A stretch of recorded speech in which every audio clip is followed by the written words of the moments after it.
Hi, everyone. Welcome. Thank you for joining us today. You're in the 2021 Research in Progress webinar series on preventing adverse childhood experiences and child maltreatment. And we're very pleased to be learning today about strategies for hospital and community collaboration to prevent ACEs from a team in Houston. And so I'm going to give some introductions and then I'll turn it over to our speakers.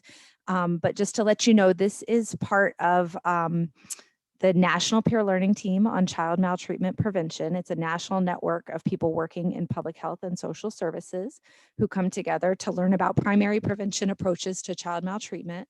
And I'm Sarah Brandspiegel. I'm at the Colorado School of Public Health, where I work with our Program for Injury Prevention, Education, and Research.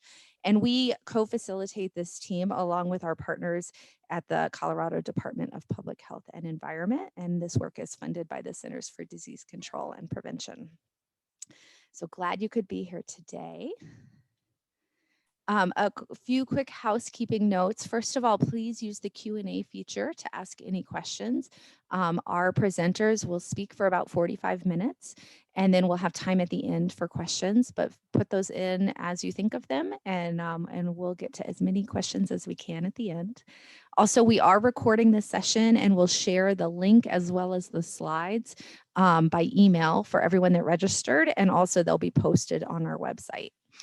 And finally, when you close out of Zoom, you'll be directed to a feedback survey where you can briefly give us your thoughts on today's session and any ideas for future sessions. And it would be great if you could take a few minutes to do that because it really helps us with our planning to get that feedback. I'm sharing a list of our past webinar recordings where we have the videos and slides available on our website.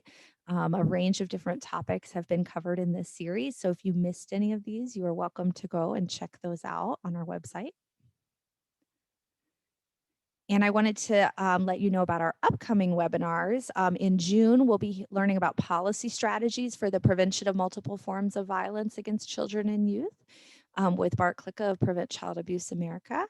And then in July, we're going to be learning about effectiveness of adverse community experiences and resilience and community organizing for preventing youth violence and ACEs.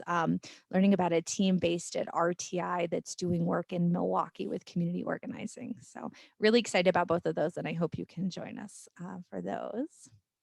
And so now I'll introduce today's speakers. Christopher Greeley is Chief of the Section of Public Health and Child Abuse Pediatrics at Texas Children's Hospital and a Professor and Vice Chair for Community Health and Department of Pediatrics at Baylor College of Medicine. He also served on the Board of Directors of Prevent Child Abuse America from 2005 to 2014 and was Chair from 2009 to 2013. And he has received a number of different awards. He was also appointed to the City of Houston's Child Friendly City Initiative Task Force by the mayor in 2021. And we are very happy to have you here, Dr. Greeley. And we'll also be hearing from Nancy Correa. She has dedicated her career to making systematic changes to improve the lives of vulnerable children. She is the practice administrator for the Section of Public Health Pediatrics at Texas Children's Hospital. And in addition to supporting clinical operations, Nancy uses a public health framework to strategically address gaps in practice and knowledge to mitigate and prevent childhood adversities and foster resilience.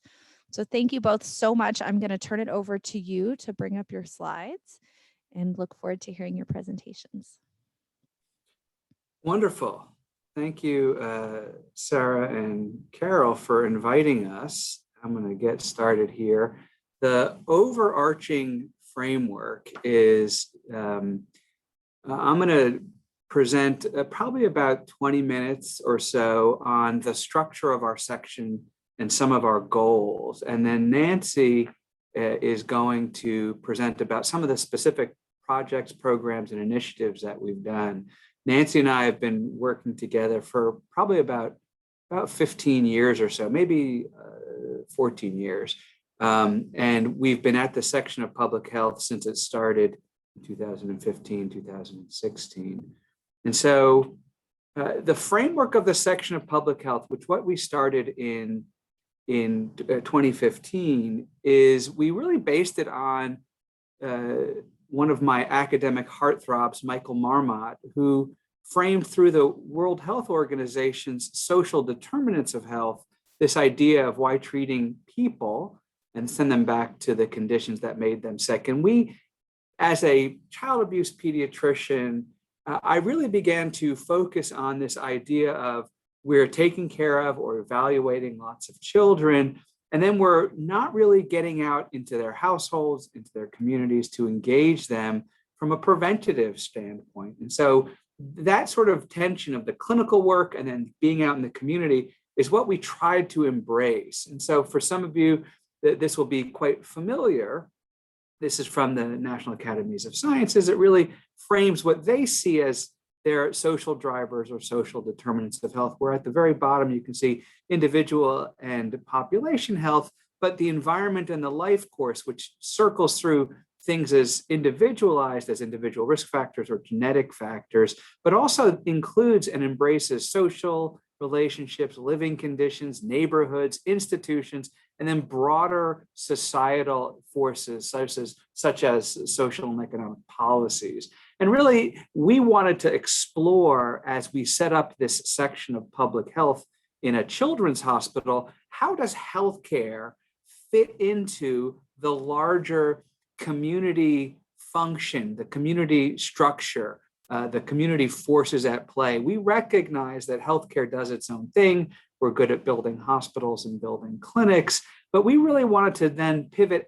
What is healthcare's role in these larger adversity or social drivers, what is often referred to as social determinants of health? And we really wanted to marry those two ideas, clinical work with community-based engagement. And that's really the framework that we've been trying to build. And this idea that the pediatric world needs to learn more about things like neighborhoods and communities really was embraced by the American Academy of Pediatrics. This was what we used to convince the Children's Hospital why you should pay attention to this stuff. And it really was what they developed as their eco-bio-developmental framework, is that pediatricians should be paying attention to policies and programs because they're the levers of innovations. Things like public health, child welfare, family economic stability are things that pediatricians should be paying attention to, because what those factors do, it leads to a community that can support a family and support a parent in their ability to provide for what's best for their children, which then makes a household that has safe and stable nurturing relationships, which of course many of us will be familiar with through the CDC. And all of these factors, pediatricians need to start paying attention to because it blends with the genetic milieu of the child and then translates into long-term outcomes. So this was the framework that we wanted to sell, that we should be paying attention to. A children's hospital should be embracing all of these, what those of us in public health think of, all of these upstream factors, that there is reason and benefit to that. And the Academy really focused on, the American Academy of Pediatrics really focused on stress, positive stress, which we all have in our lives, tolerable stress, and then toxic stress, which was this sort of upstream forces in a child's life. And these are multiple stressors, severe and prolonged, unmitigated, and what we historically had called allostatic load. And I like this definition, the cumulative wear and tear on the body's systems owing to repeated adaptations to stressors. It's really, that's nerd speak for, the karmic residue, the rust that builds up in our pipes, someone who was ridden hard and thrown up wet, or whatever that metaphor is. This idea that if you have a really difficult life, it wears you down. And that's really what we want to start looking at in terms of how that affects children, and then those children as adults. And the function as outlined by the AAP, really this stressors, this toxic stress, these allostatic load, what we have referred to now as adversities, these really do result in demonstrable functional and anatomic changes to the brain, particularly younger children. And it's usually described as caused by the stress hormone cortisol. and playing out over a large population, not just an individual child. And I'm going to go through this pretty quickly just to make sure we're all on the same page. The Adverse Childhood Experiences Study, or what's often called the ACEs study, which is what we really were beginning to translate toxic stress and allostatic load. What does it look like in a population? And this helps us articulate some of the things that wear down children's lives, that wear down families, that can impact communities. And all of this is helping us frame how do we blend our clinical work of a hospital into this larger community framework. And this is the concepts that we had percolating along. So the ACEs study was based by Kaiser Permanente, Southern California, 45,000 HMO members. That really would be what we would consider a relatively low risk population. The majority are college graduates, the majority were white, the majority were older. So if you think of what we would consider a low risk population, it's wealthy, educated retirees in Southern California. And what they ended up doing is surveying this population and had 17,000 responses asking very specific adversities in their child. Again, if we start thinking of how do you articulate this wear and tear on the body, this wear and tear of growing up in toxic stress, they really began to articulate, again, this was in the mid-90s, some very specific adversities. And these were the very particular adverse experiences that they were interested. They queried their 45,000 members, these very particular adversities. And it wasn't adversities like, did you get enough ice cream, or was your bed comfortable? It was, was there sexual abuse or physical abuse in the household? Was there separation or divorce? Did one of your parents get incarcerated? Was there drug and alcohol use? And so it was really significant adversities. Again, if you queried this, what we would see as low risk population, they really did identify that these adversities that they recalled or experienced having recalled in childhood 40, 50, 60 years ago were clearly linked with health risk behaviors by that adult's disease and disability, emotional problems, social problems. And then they, as a healthcare managed care organization, were really particularly interested in the costs. And they found that childhood that they experienced or recalled experiencing was clearly associated with increasing health and mental health care costs, lower life expectancy. And they really articulated quite nicely that you have some foundational experiences or generational experiences, but then these adverse childhood experiences, which you see in the middle green there, really begin to form the foundation of disrupted neurodevelopment, impaired social, emotional, and cognitive development, adoption of health risk behaviors, and then subsequent diseases and disabilities and early death. And so this is, again, from the CDC that really began to appreciate that your childhood experiences play a tremendous role on your life, both as a child, but importantly, also your life as an adult. The Adverse Childhood Experience Study, the data was actually quite groundbreaking. And so the CDC said, well, we're going to see if this is just particular to this one area, and repeated the ACEs study in a half dozen or so different municipalities around the country, and found the same rates of the ACEs. And then these are just showing the same rates of ACEs. You can see 26,000 people, and you see 25% had verbal abuse, 12% were sexually abused, 7% had members in prison. And so it wasn't unique. This ACE study that was done in the 90s wasn't unique to this area or time period, that when you repeated the survey around the country, you found the same thing, that this was more a description of what kids' lives had been like.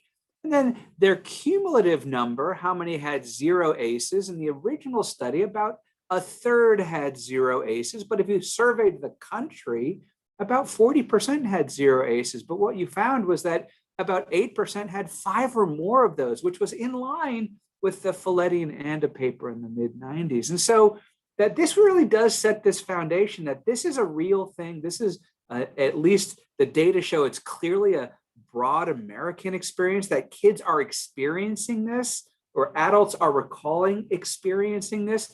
And then data now about 4 or 5 years ago that were published about 4 or 5 years ago really show that kids now, if you do a national survey of kids now, the rates of ACEs and ACE-like experiences or stressors or toxicity are about the same. Witnessing domestic violence, 6.9% of kids now have a parent who's served time in jail. And so this ACE concept isn't just a historic concept. It isn't a Southern California concept. It's a national concept, and it's not historic. It's affecting kids right now. So this was our framework as we wanted to create a section within a children's hospital. These were the ideas that we were percolating along. Other things that we really embraced as we developed the section was that there were adversities that weren't part of the 9 or 10 ACEs that Dr. Folletti and Dr. Anda were studying. Things like food insecurity, that wasn't an ACE.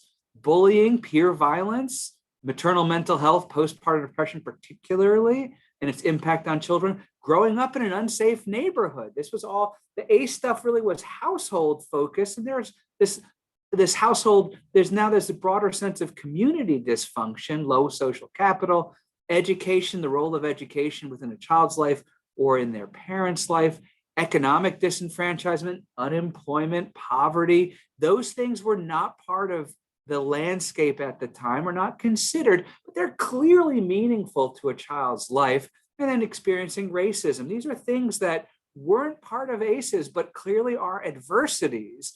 And so we took this whole idea of trying to embrace the concept of communities that can have challenges or struggles, families that can have challenges or struggles, children that can have challenges or struggles, and try to then embrace this idea that the child's life trajectory of their well-being is this tension, this balance between these positive things, resilience factors that make their lives better, and this adversity or toxicity that press their lives down, and that a child's life is this ongoing tension on these things that affect the child's life in a negative way, or things that support or are nurturing to a child's life.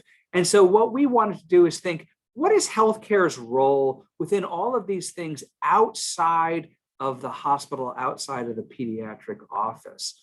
Another framework we would use is that children have these potential household exposures, adverse experiences, lack of safety, instability in the household, economic hardship. But then there are positive things that can help buffer that, the parenting, proper parent support, safety in a neighborhood, stability, nurturing home environment, stimulation, for example, access to education.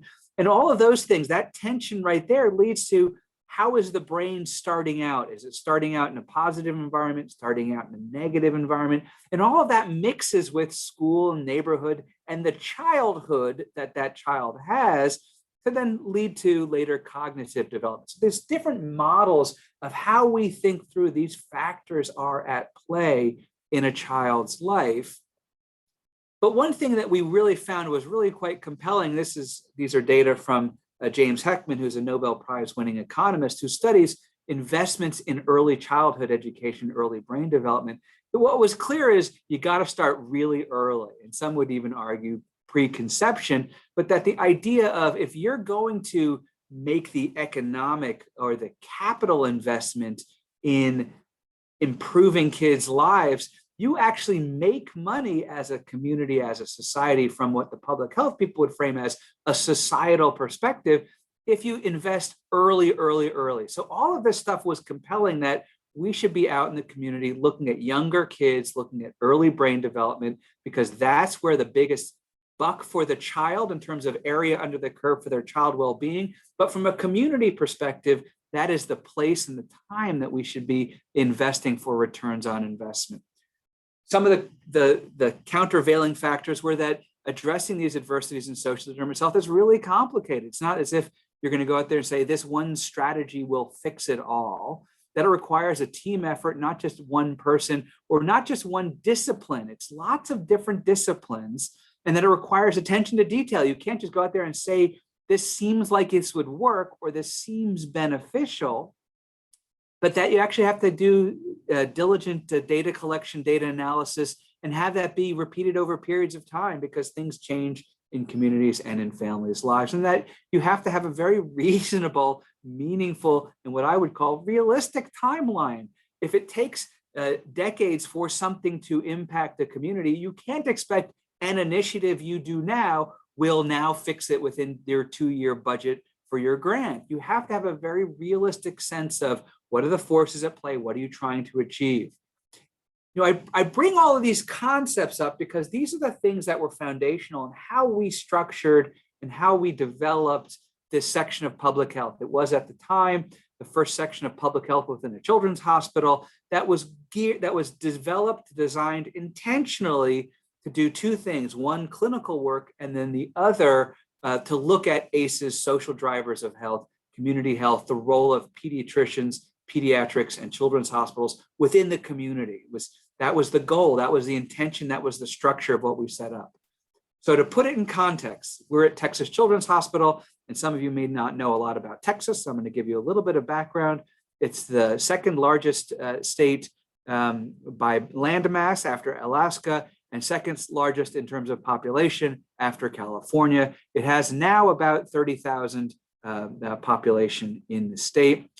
The greater Houston area, which are 9 municipalities designated, 9 counties designated by the Census Bureau, has about 7 million people in it, just under 2 million children in greater Houston.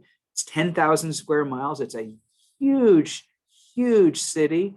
It's the 7th highest GDP in the US, it by itself. And Harris County, which is the majority of the city of Houston, was within Harris County, has 4.7 million people, and it's the third most populous county in the United States. It is described as regularly the most diverse large city in America. You can see that it's 44% Hispanic, a quarter African American, and a quarter white. The birth rate of greater Houston is 103,000 deliveries per year. That alone, Houston has a birth rate greater than 40 states. And so it's a huge city, growing big, that has a lot of young babies. Many people may only know Houston from Hurricane Harvey. Hurricane Harvey was in August of 2017. It had 52 inches of rain in about 4 days, and it was devastating to the region, but exposed a lot of challenges and inequality within our region. So within Houston, within Texas, we are at Texas Children's Hospital. Texas Children's Hospital is within the Texas Medical Center. Texas Medical Center is the largest medical complex in the world. The Texas Children's Hospital has 3 hospitals with 3.5 million patient encounters per year. You can see it's a big place. It has a network of 53 pediatric offices, 260 pediatricians. It's the largest primary care pediatric network in the country. It provides about 500,000 visits per year within our Texas Children's Pediatrics Office Network. It has its own health plan. It covers now about 450,000 covered lives. It's about half of all Medicaid is within the health plan that the Texas Children's Hospital runs. It has a birthing facility for 6,000 births per year. And the academic partner is Baylor College of Medicine. So I am an employee of Baylor College of Medicine, and Nancy, who is my partner in this, is an employee of Texas Children's Hospital, but we all work together. There are 3 freestanding children's hospitals, and all of the red numbers are where our offices, the Texas Children's Pediatric Network, is. And so this gives you a sense of the scope of what we're dealing with, the size of the population, the size of the city, and the potential assets, which are the offices, the network, the health plan, all being on the same electronic health record, which is Epic. And so in 2015, I proposed to start a section called Public Health Pediatrics, and we started it in October of 2015. This was the framework that drove this. This framework was Abraham Jacobi. Medicine is concerned with the new individual before he is born, while he is being born, and after. It is not enough, however, to work at an individual bedside in a hospital. In the near or dim future, the pediatrician is to sit in and control school boards, health departments, legislatures, legitimate advisor to the judge and jury, and a seat for the physician in the republic is what people have a right to demand. And I use this idea, and this was when I sent my proposal to the hospital. I said the role of pediatricians was in the community. It needs to get back into the community, and that's what people need from us. And that's really was our framework. So we created the section. This is the mission: to create a healthier future for Texas's children and families by leading in patient care, education, research that seeks to mitigate childhood adversities and to accentuate individual, family, and community resilience. That is the official mission of our section, and I think we stick to it.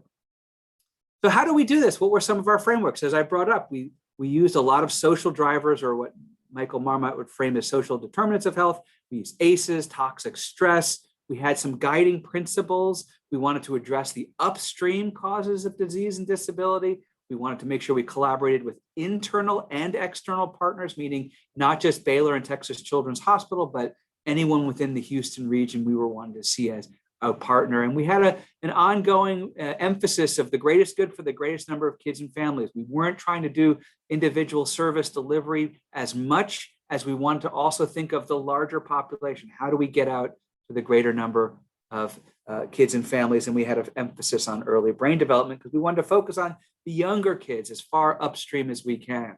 We became very action oriented. You'll see Nancy will go through a number of the projects that we did and are currently going through. We wanted to serve as a resource for the hospital and the pavilion for women, fill gaps of knowledge and practice, become an active partner with community agencies. And we had a basic pillars in our section that were similar to many academic institutions. And we'll go through each of these pretty quickly to get a sense of what these look like. We have two main buckets. Half the section is about 42 people in the section. Half are clinical and half are public health. And so we're going to go quickly through the clinical so you have a sense of what that looks like. We have our child abuse program, which is the clinical aspect. We have 6 child abuse pediatricians, a general pediatrician who does foster care, 2 awesome nurse practitioners, an awesome social worker, and then nurse managers, nurse coordinators, and we have a fellowship program. And so we have our child abuse pediatrics program. That's the clinical side of what we do. We see and evaluate kids in the inpatient setting. We see kids admitted to the hospital. We see about 250 to 300 kids a year. We have someone available 24/7. Most of our kids are babies. And then we support our community hospitals as well. We have an outpatient service where we have a clinic that's open 5 days a week. We see kids, about 60 kids per month, hospital follow-ups. We also staff the Children's Assessment Center, which is the one in Houston is one of the busiest in the country. And then we also have a foster care clinic. We have clinical presence 5 days a week to take care of kids in foster care, intake exam, mandated exams. And then we have research. We have clinical research in child abuse. We look at things like traumatic deaths and risk of homicide. We have infant autopsy. We have diseases that mimic abuse. And then we have a very robust training and education. We have a CAP fellowship. And we also have learners from all different disciplines across Texas Children's Hospital. So the clinical aspect is a pretty typical, for those who are in a hospital setting, is a pretty typical clinical hospital. But what really adds the sparkle, the shine, is that we have this whole public health aspect to what we do. The public health aspect is the core group are the 7 right here. They were 4 doctoral level research faculty. We have 1 director of research. These are either DRPHs or PhDs, 2 master's level researchers, and then a speech and language pathologist, which we'll talk about later, why we have a speech and language pathologist.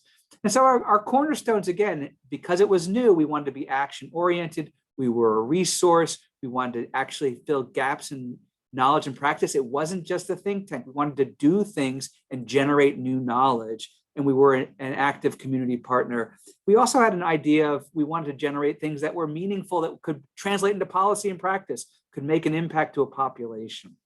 And so we had these 2, I wouldn't say competing interests, but 2 threads, 2 streams. One is fostering resilience. How do we help kids? Remember, the balance of a kid's life is the resilience factors or the adversities. And then how do we attenuate or mitigate the adversities? And so we have projects in both of those buckets, in both of those threads. And The cornerstone of this was really working with our community. Nancy, when we first started this, ran our adverse childhood experience work groups. And these were local government, community nonprofits. We met once a month with healthcare and academia. We had dedicated staff time. We were collaborative, data-driven. We said we need to start somewhere. So we created 4 ACEs: intimate partner violence, postpartum depression, food insecurity, and abusive head trauma, parent support. Those were the cornerstones. Those were the areas of focus, because it was so big. We had to say we have to start somewhere. So we started on thinking of ACEs, adversities, social drivers. What are the concrete ones that make sense for a children's hospital and pediatricians to be paying attention to? And let's start working in those spaces. And we had a broad framework where we had our ACE work groups had an assessment phase where we developed objectives as a team. We did needs assessment. We identified strategies and we summarized the strategies. And we ended up saying, with each of these areas, we could develop services and programs. We could develop an area of scholarship and new knowledge, that there was policy implications, and that there was training and education implications as well. So we had these different things that we were working on, but each of them had a framework for how we wanted to understand them and what outputs we wanted to get from our evaluation of them. And we ended up having this is something that Nancy created, I think is really wonderful, that captures the spectrum of what we're trying to do. We want to strengthen families and communities, so early brain development programs, parenting programs, child fatality and domestic violence review teams, suicide prevention. We want to start driving a little bit more upstream, early identification, connected into services, so intimate partner violence, food insecurity, postpartum depression. And we want to go even further upstream. We looked at, more clinical stuff as well became part of our spectrum. And so we tried to have this whole spectrum where it was the child, the community, the family, and each of these have a structure within them. And Nancy will then highlight the fact what this looks like in practice. So one of the things, again, to tout Nancy, because I think she's wonderful, is that she submitted to the National Academies of Science when they were looking at examples of how children's hospitals should work with communities. The program that we have here was highlighted as an exemplar of how a children's hospital should engage with their community health needs assessment, and used the structure that we developed, and that Nancy will then talk about the actual practical things that were done, as an exemplar of how children's hospitals should engage communities for their community health needs. And with that, I'm going to stop and then let Nancy talk about some of the concrete things that we end up doing. All right, thank you so much, Dr. Greeley.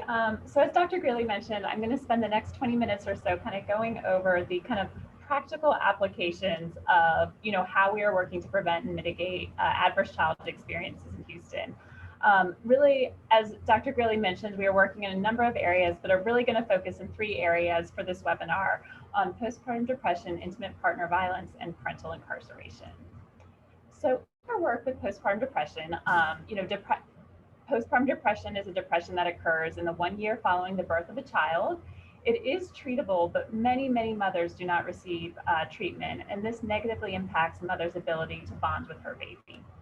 And so what we really kind of challenged ourselves with was, how do we get more women on the pathway to treatment? Because based on our kind of assessment and work in the community, we kind of had identified too many moms are not receiving treatment, and really to figure out how do we end up with more moms receiving treatment. So our first task was really understanding the breadth of services available. So we reached out to every agency we could find in Houston that offers postpartum depression services and mapped it out. And at first glance, this is not so bad, right? There's, a decent number of locations that are offering services for moms with postpartum depression. But once you start asking more detailed questions, do you accept Medicaid? What is your wait time? Do you have services in languages other than English? We really came down with 15 sites that could meet the needs of our diverse population here in Houston, Texas. So then kind of concurrently, our second step was making sure, how are we identifying women with postpartum depression? Do women know they have postpartum depression? So thank you to some heroic efforts of some of our colleagues at Texas Children's Hospital. Our hospital trained 54 pediatric practices on screening for postpartum depression. And we felt this was really, really critical because many moms are screened for postpartum depression at their OB visit, but many moms with postpartum depression are not going to their 6-week follow-up visit, postpartum follow-up visit. So, but they are still taking their children to the pediatrician, so creating a really great opportunity to screen and identify moms. So based on that fact, we had trained 54 practices. Since then, close to 100,000 screens for postpartum depression have been conducted in our system. And those that are screening positive, we are referring to our kind of women's place, a referral to a psychiatrist for follow-up care. And when we look at our data, a couple interesting trends kind of jumped out at us.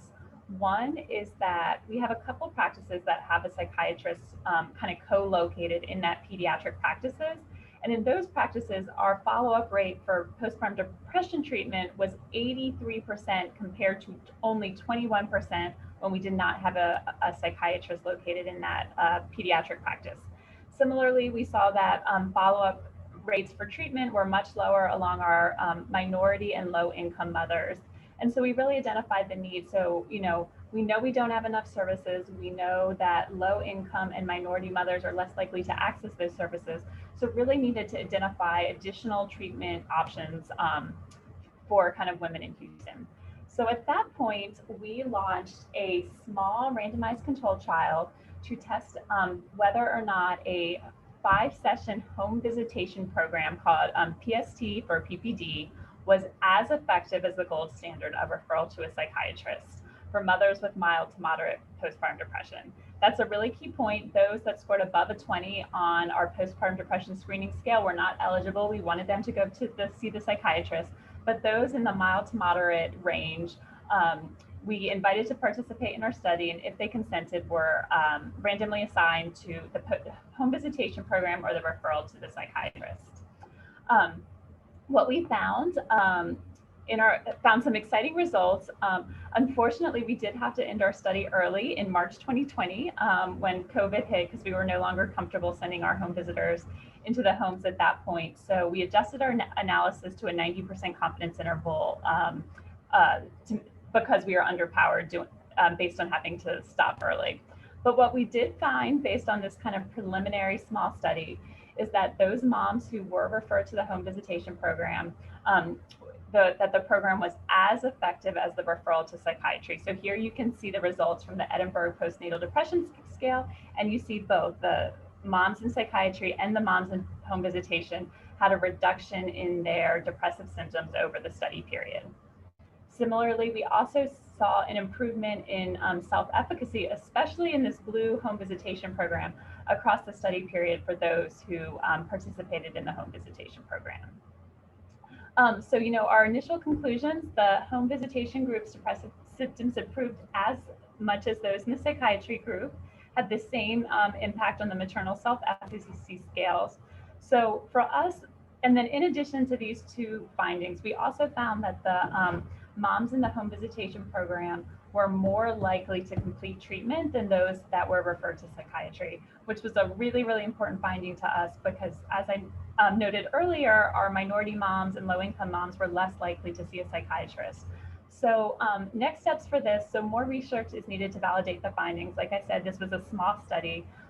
Based on the feedback we got from our home visitors, we have developed new modules to address postpartum anxiety, as our kind of current intervention was really addressing the depression, but not the anxiety, and then kind of continue to explore new options to make sure that we are kind of providing our community with kind of culturally competent and kind of treatment options that they are comfortable with and that they will participate in. Next, I'm going to quickly address intimate partner violence. So intimate partner violence is a pattern of coercive behavior that is used to control the partner. And, kind of important to know that children living in homes with IPV are 4 times more likely to experience child maltreatment than children not living in homes with IPV. We kind of did our traditional needs assessment and ultimately developed 15 recommendations on kind of screening for intimate partner violence and implemented 3 screening pilots. So what we learned is that, survivors of intimate partner violence access healthcare at higher rates than the general public. It is kind of widely recommended that healthcare professionals screen for IPV. We have validated survey instruments, but despite these things, their screening rates for IPV are low, and there's a lot of inconsistencies. So at this point, what we ended up doing was meeting with the women themselves. So we went to the kind of shelters for domestic violence and had 3 focus groups with 17 women to understand their experience. They were so generous with their time and their ideas, but in the interest of time, really going to just focus on one specific theme for this webinar on how to improve screening in healthcare settings. So the first thing that they shared with us was the need to screen alone. Now, this is logical, this is well-established best practice, but of the 17 women that I met with, about half of them had been screened by a healthcare professional, but not a single woman had been screened alone. They were all screened in front of their abuser. So how are they going to disclose abuse to the healthcare professional when their abuser is sitting right there next to them? It is hard to fill out forms when they're right next to you, watching you. Number one, you have to admit to yourself that there's a problem at home, and you don't want to do that. Number two, they're right there next to you. So you kind of have to hope for the best.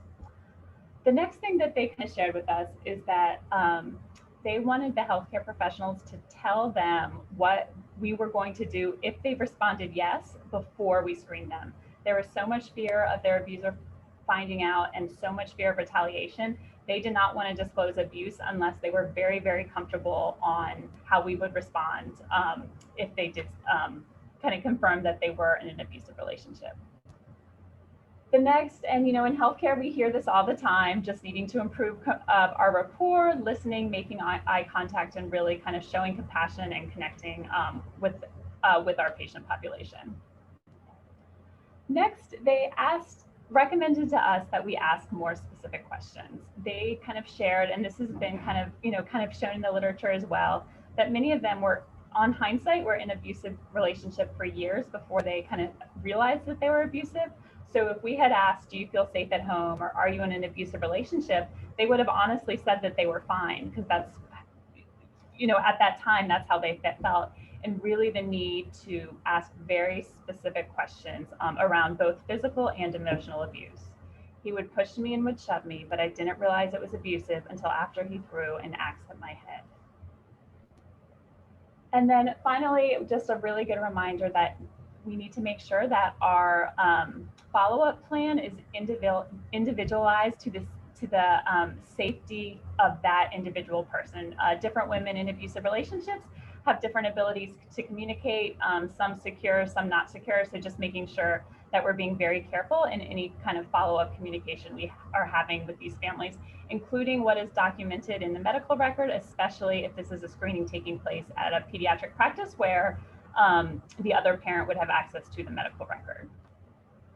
And then finally, they really, when I was asking kind of where should we be doing the screening, they had lots of great ideas and suggestions, but really an OBGYN was kind of the unanimous winner of where they were most comfortable in screening, disclosing, and kind of without prompts, many of them shared many stories about kind of the escalating abuse that occurred for them during pregnancy.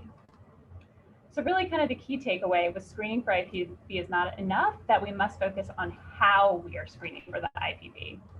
So as a result, we launched 3 screening pilots, and just going to quickly kind of go through. So based on this information we found kind of from doing the needs assessment, from kind of talking to the women, what did it look like when we kind of applied these findings? And so what we did is kind of in these pilots really focus on the kind of best practices, both from the literature and from our local survivors. So the Centers for Children and Women, they provide OB, pediatric, and behavioral health care to Medicaid patients in kind of the greater Houston, East Texas area. And kind of prior to our partnership, they had a really great, successful protocol for screening for postpartum depression. So what we did is, instead of starting a brand new protocol, we kind of joined forces and implemented a maternal mental health and safety assessment, and screened for both postpartum depression and IPV 3 times at the OB practice and twice through the pediatric practices. And again, we kind of followed our learnings. We asked specific questions. We told them what would happen if they disclosed abuse before it occurred, and again, tried to kind of normalize that screening practice and make them feel comfortable. And kind of what we found from this screening is about 3% of women started disclosing abuse. We know from the literature, actual rates of abuse are much higher. So we still have ways to go in kind of making a more comfortable setting. But again, it's kind of a first step in that right direction. The Pavilion for Women, kind of in our second pilot, a labor and delivery hospital with over 6,000 deliveries each year. And prior to our partnership, they were already screening. 88% of patients were being screened and 0.4 were disclosing abuse. And so what we did in this case is what we found out is that the questions on intimate partner violence were part of the intake form, which the patients were completing in the waiting room with their partner right next to them, just like we kind of discussed. And so what we did is we ended up changing the security protocol, in which case that instead of mom and dad coming back to the medical unit together, by changing the security protocol, only mom would be let in initially. That would give the nurse time to talk to mom for a few minutes to talk about sensitive issues, intimate partner violence, as well as other ones such as suicidal ideation, thoughts of self-harm, sexually transmitted infections. And then after a few minutes, if everything came back, if everything was safe and clear, then dad would be allowed back into the medical unit. And what we found from there is we went from a 0.4% disclosure to a 2.5% disclosure. Again, this disclosure rate we still know is much higher, but again, showing, I think this is really a good indication that by screening correctly, we had a 5-fold increase in the number of women disclosing abuse to us each year. Again, still not enough, but really showing the importance of how we're screening and not just that if we're screening. And then finally, the Children's Assessment Center, they provide services for children that have been sexually abused. And we launched a pilot where we started screening the mothers of those kind of children that have been sexually abused. And interestingly, this kind of came up with a very positive disclosure rate. 9.6% screened positive on our screener, and 7.4 kind of were at risk, just kind of below the cutoff, which I think this is really interesting because it really highlights the complexity and kind of the intergenerational nature of the adverse childhood experiences. Because here we are having children that are receiving services for being sexually abused. So again, you know, an ACE, and then we're screening their moms, showing that, you know, between 10 and 20% of them are in unhealthy relationships. And so in those that are in these unhealthy relationships where they fear their partner, how do they prevent their children and how do they keep their children from being safe and being abused when they themselves are kind of in violent relationships and scared themselves? So really just shows the complex nature of kind of the work we're trying to do in our community. So I was a little ambitious in the amount of information I could share in this webinar. So I think, Sarah, let me know, do you want to just kind of turn it over to questions now, or would you like me to kind of highlight some of our work in parental incarceration? Why don't you go ahead and finish up? You can talk a little bit about this and then we'll go to questions. Okay, perfect. So parental incarceration, so similarly, adverse childhood experience, less work having been done in this area. So just a little bit, I think this is an issue where less information is understood about, but kind of thinking about a child with an incarcerated parent, you know, they're potentially witnessing an arrest and criminal activity. They're being separated from their caregiver. Some are changing homes and schools. There's a loss of household income and increased expenses related to that incarceration. They have visitation and communications, which sometimes can be a positive for that child. Other times can be in itself a traumatic experience. They're experiencing stigma, shame, and isolation. They don't want to tell anyone because they're so embarrassed. They watch the same prison and jail movies that you and I have seen. So they are fear for the safety of their parent that's in jail and what's happening to them. They fear from being separated from their siblings and CPS becoming involved. And there's just so much confusion and uncertainty on the future of what's going to happen to their parents. Similar to the other ACEs, it's well documented, or I would say an emerging body of research, that children of incarcerated parents have higher rates of different kind of physical, mental, social, developmental health that last into adulthood. So essentially what we did is we had the opportunity to interview incarcerated parents in our jail. We had with 26 interviews. We interviewed key stakeholders, and we also interviewed the caregivers of the children that had incarcerated parents in the Harris County Jail. And really kind of 5 big themes came up. One around kind of basic needs. When I asked kind of these families what were your biggest needs, the answers they gave me were food, childcare, diapers. The next really big need was around emotional support, kind of to support these families, like that these kids needed help kind of processing everything, whether that was safe places, mentoring, behavioral health. They also talked about just needing better communication channels. Just like one anecdote would be that when a parent is in jail, this is a pre-trial population. They have not been convicted of a crime yet. They're waiting for their trial. They still have parental rights for that child. So if the caregiver is trying to sign that child up for a counseling program to help deal with their anger over the situation, they have to get a signed consent from that incarcerated parent, which that in alone has all sorts of kind of logistical challenges in getting that signed paperwork from a person who is incarcerated. So just so many communication and knowledge between kind of all the key groups to kind of help protect that children. In some cases are not there, in some cases are just not working well in order to kind of protect that child. A lot of the inmates that we spoke to shared that they did not have their children visit them in jail because of that experience. So really making sure our jail and prisons are more child friendly to allow that parent and child to continue having kind of that relationship and that attachment. And then they talked about just the pervasive cycle of parental incarceration. Just after your first offense, how hard it is to really break that cycle and get out of that kind of cycle of incarceration release. We also kind of had the opportunity to collect data from the jail. During the intake process, we added a handful of questions, and what we found out was, 7% of children in Harris County have a parent that spends time in Harris County Jail each year. That's 92,000 children in our county are experiencing parental incarceration each year. But despite this, we have very few programs supporting this population. So this is really an undetected population that's very vulnerable, that's experiencing a lot of trauma, that we don't have a good safety network to provide services to these children and families. And then just kind of so we kind of developed our 13 recommendations, and we've actually thankfully gotten a grant from the National Institutes Correction to begin working on some of our recommendations in improving the visitation process, in kind of making the visitation more child friendly. We have kind of child friendly spaces now.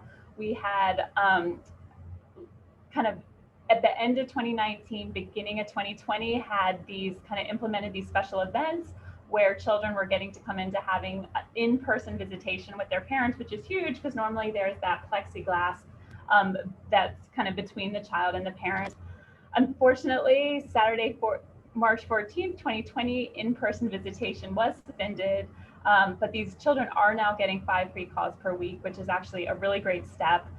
Again, we are just about out of time, so I really kind of whizzed through this kind of last one, but more than happy to answer questions or provide either right now or also over email kind of about some of this work that we are doing.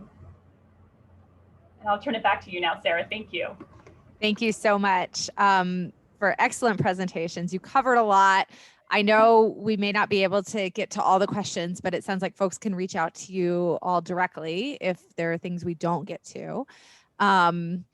But I really appreciate just hearing about how you're expanding this idea of adversity and the ways that you're braiding. It sounds like you're braiding different resources together to address these needs in a more holistic way. So thanks for sharing all of that.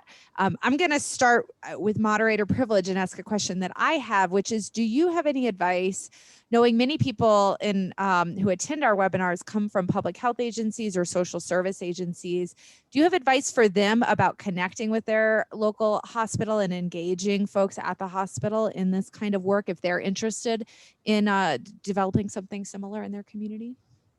Sure. Do you want to start, Dr. Greeley? Sure. I think there are some challenges, and I think there's some areas in which it may be easy to find allies. I think the couple of forces that are in the positive are there's this growing emphasis of what is broadly called social determinants of health. People are now paying attention to this kind of stuff.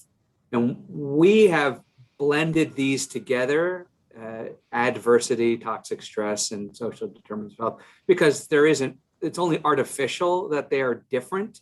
And so, you can broadly say a lot of this is the impact of current and historic poverty and disenfranchisement. And the outcome is all of this stuff. And so I think thinking about who's interested in social determinants of health, maybe who are your allies within that. The second is what are the pain points? A pediatric hospital and a clinic, their pain points are really financial. It's if you're going to disrupt patient flow, people are going to push back because that can't, unless there's funding to offset it, it's a financial implication. So that's one of the things. And as we've done our work, we've really tried to continue to embed the economic implications of what we do, whether it's, as I think I put on the chat, whether it's this idea of we did a non-inferiority trial for postpartum depression home visitation, because our hypothesis were two things. One, it's not worse. And two, it is cheaper. And then that then sells itself. So the economics of a lot of this sort of helps knowing what the language, if you're going to engage a hospital or a clinic, what are the economic forces at play? I don't know, Nancy, would there be other things you would add? Great.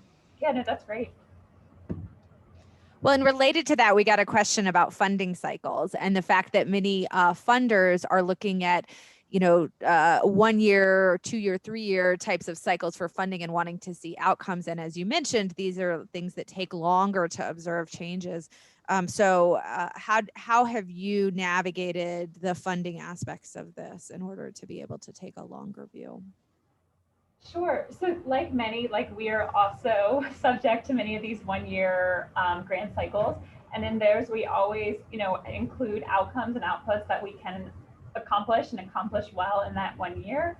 But a lot of, where I think our future opportunities and success is like, we are building really great relationships with our funders. These aren't, we talk to you once a year when our grants are due or when we submit our final report. We're having ongoing conversations so they understand what our long-term vision is, where we're trying to go, how the part they're funding fits into this bigger puzzle. So I think just kind of keeping that big picture in mind and how the 1 year fits into the bigger picture, and again developing the relationships with the funders, I think would be my recommendation. Would you add anything to that, Dr. Yeah, I think so. Part of it, what I think is helpful, is if you can create bite-sized pieces and then build upon your prior work. So if you have a clear sense of how it would look like, you can then create proxy measures for future success and sort of go towards those. So maybe one funder funds this component of it, and the next one funds this component, and you sort of build off. I also do think that philanthropy is beginning to have often it has a change of heart, where they realize we're not going to fund this program for a year. Like we either want to improve early education or we don't. And funding this one thing for 1 year is really not going to get us much distance.